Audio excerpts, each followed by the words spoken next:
cliche, but singing something about the way things used to be. Now I'm dancing on a wire like a cheap paper tiger. 요즘 묵코를 찾는 사람들이 많더라고요. 강릉이나 속초처럼 유명한 여행지는 아닌데 다녀와 보니 이유를 알 것 같았습니다.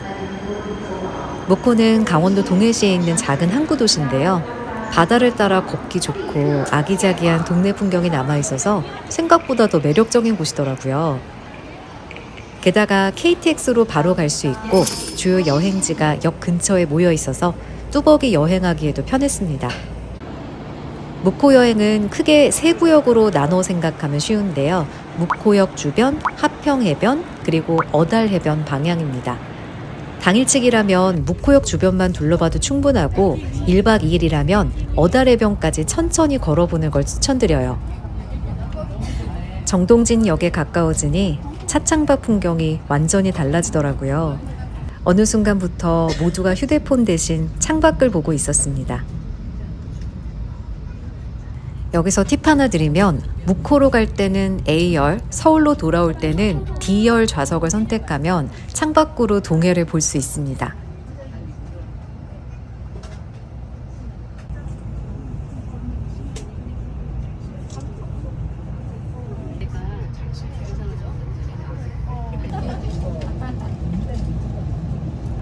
파란 하늘, 그리고 그보다 더 파란 바다.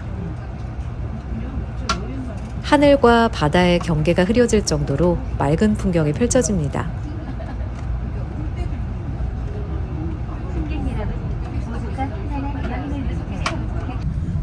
묵코에 도착하기도 전에 벌써 여행이 시작된 느낌이었어요.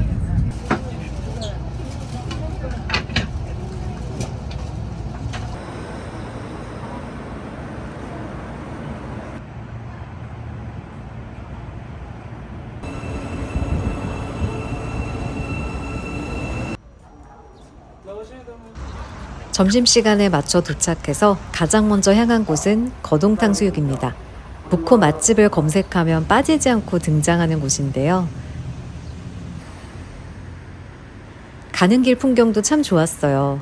언덕 위로 형형색색 지붕들이 이어진 모습이 애니메이션 속 마을처럼 느껴지더라고요.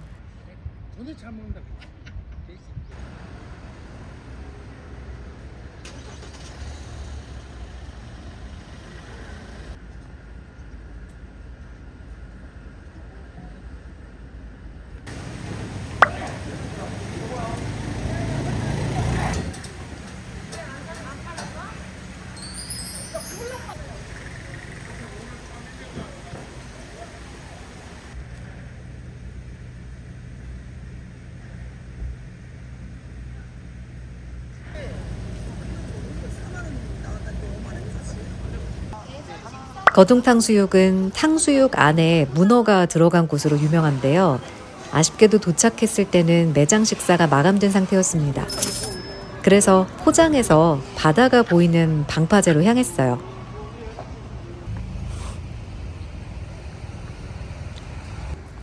결론부터 말하면 이 선택이 나쁘지 않았습니다. 파란 동해를 바라보며 먹는 점심이라니 생각보다 훨씬 좋더라고요. 매콤 탕수육은 짬뽕을 떠올리게 하는 맛이었고 고기 안에 들어있는 문어 덕분에 식감도 독특했습니다. 엄청 특별한 맛이라기보다는 묵코에 왔다면 한 번쯤 먹어볼 만한 음식? 짬뽕도 궁금했는데 그건 다음 방문을 기약해야겠네요. 식사를 마치고 숙소가 있는 어달해변 방향으로 걸어갑니다. 묵코를 여행하면서 가장 좋았던 건 어디를 가든 바다가 보인다는 점이었어요. 굳이 전망대를 찾아가지 않아도 걸어가는 길 자체가 전망대 같더라고요.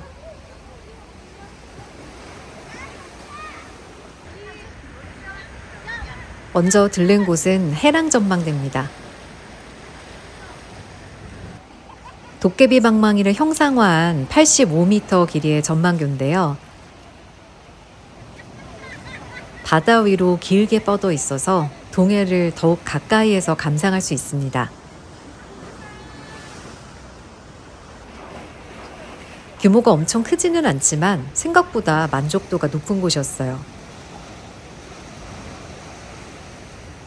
유리바닥 아래로 파도가 부서지는 모습도 볼 수 있고 바다 위를 걷는 듯한 느낌도 들고요. 5분에서 10분 정도면 충분히 둘러볼 수 있지만 무코에 왔다면 꼭 한번 들러볼 만합니다. 도제비골 스카이밸리와도 가까워서 함께 둘러보기 좋고요.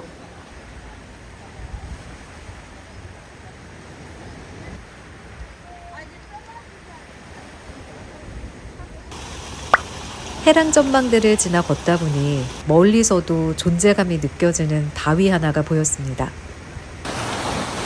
까마바위입니다.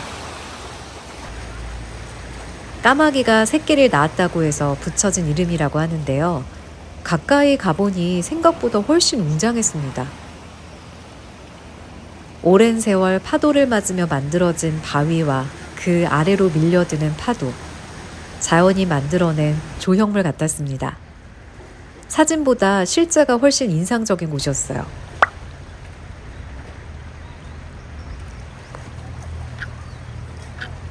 무코가 좋았던 이유 중 하나는 이런 풍경이 계속 이어진다는 점입니다.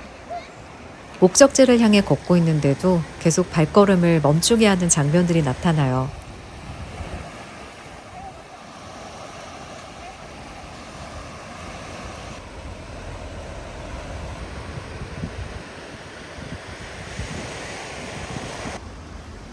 어다랑 주변에는 뷰 좋은 카페들도 많은데요.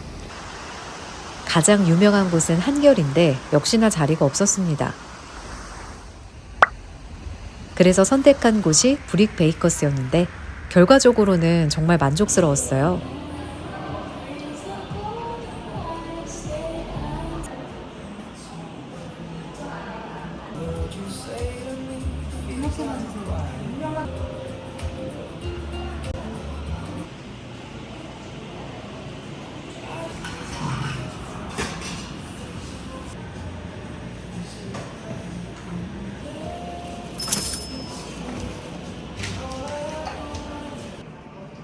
통창 너머로 펼쳐지는 동해와 어달항의 풍경.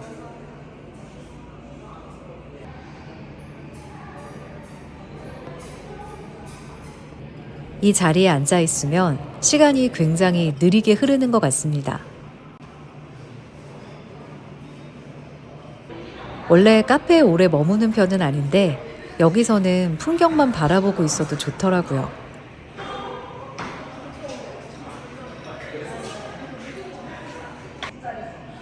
무코항부터 걸어오며 더워졌던 몸도 식히고 잠시 쉬어가기 딱 좋은 시간이었습니다.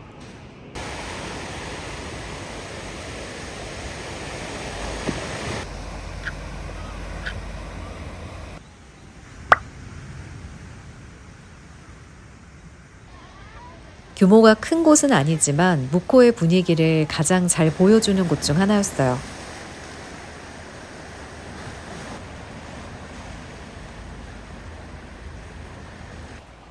알록달록한 방파제와 잔잔하게 정박해 있는 배들, 그리고 그 뒤로 이어지는 바다까지.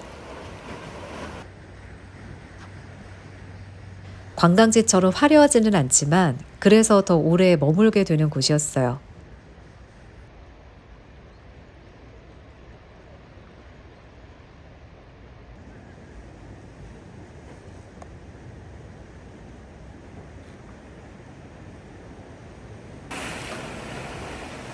한동안 바다가 너무 보고 싶었는데 이날만큼은 정말 먼 없이 본 것 같습니다. 수평선 끝까지 펼쳐진 풍경을 바라보고 있으니 답답했던 생각들도 조금씩 정리되는 기분이었고요.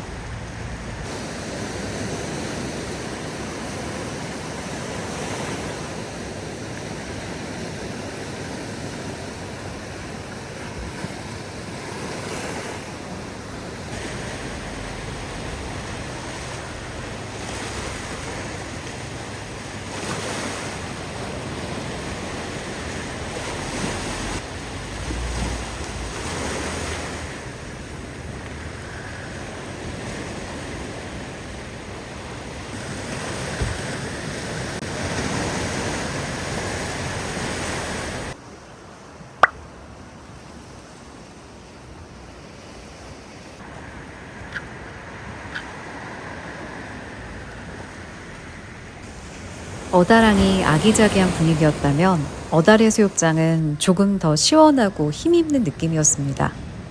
바다를 향해 길게 뻗은 바위길도 인상적이었고 백사장에 쌓여있는 돌탑들도 눈길을 끌더라고요. 누군가의 소원이 담겨있을 돌탑들, 그리고 그 뒤로 펼쳐진 푸른 바다. 그 풍경이 마치 그림 엽서 같았습니다. 바닷가 마을이라 그런지 골목마다 해산물을 말리는 풍경도 쉽게 볼 수 있었는데요. 관광지가 아닌 실제 어촌 마을의 일상이 느껴져서 이런 모습도 묵호의 매력처럼 다가왔습니다. 사실 이번 여행에서 가장 기대했던 곳은 숙소였습니다. 숙소 사진을 보는 순간 바로 예약 버튼을 눌렀거든요.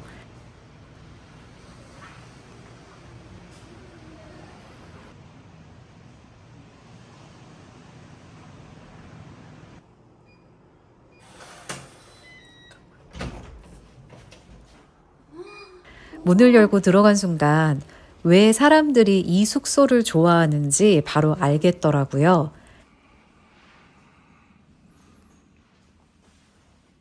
203호에 묵었는데 3호 라인은 두 면이 통창이라 바다가 정말 시원하게 펼쳐집니다.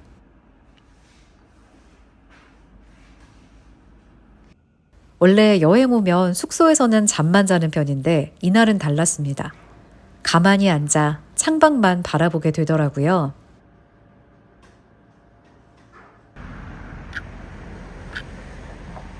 잠시 쉬었다가 저녁을 먹으러 나왔습니다.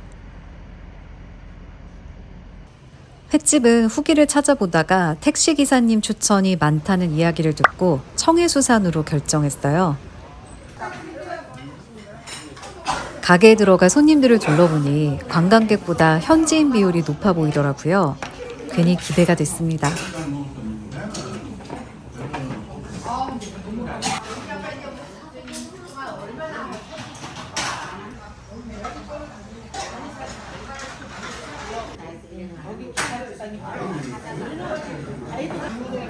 회는 신선했고 양도 넉넉했습니다.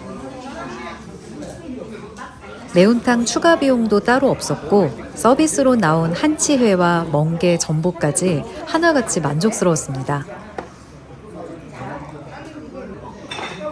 최근 먹었던 회 중에서는 가장 기억에 남는 식사였어요.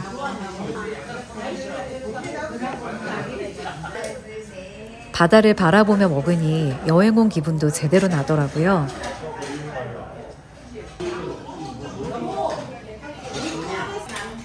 동해에서 신선한 해산물을 먹고 싶다는 작은 로망도 채운 뒤 다시 숙소로 향했습니다.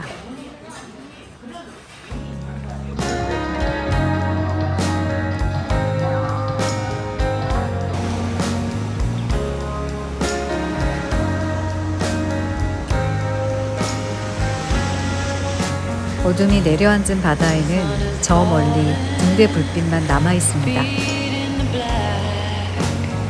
파도 소리와 등대 불빛을 바라보며 묵호의 첫날도 저물어 갑니다.